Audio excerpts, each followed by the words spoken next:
gagawa ko ngayon ng lechon dili. Then ngayon, binabad ko siya ng 24 hours kasi pinatulo ko yung ano niya, tubig. And then, ang first thing to heat is paminta na powder. Then, yan, natin siya. Ako, maglagay ko ng medyo sarap. Yan sa loob, yan sa loob. Ang sa labas, asin. Yan, sa loob namin nilagay na. Yan. Yan. Sa loob natin nilagay. Kung siya kami pag-heat ko, lagay natin ngayon ang sibuyas, bombay, maliit-liit ko. Yan. Yan na siya. Madali lagay nila grabe doon. Then, after nyan, lagay natin bawang. Okay. Lagay natin bawang, ganun sarap. And then, after nyan, last na natin siya ilagay ngayon is ang itong tanglad. Wait lang. Tanglad. Yan, lagay natin siya. Lagyan natin siya lahat. Mas best maraming tanglad. Kaya yun ang nagpapasarap talaga sa lechon. Kahit mag-adobo ako, naglalagay ako ng tanglad. Okay. Charan.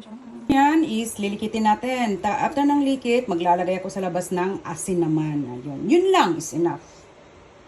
Ayan. Ayan, matara pa.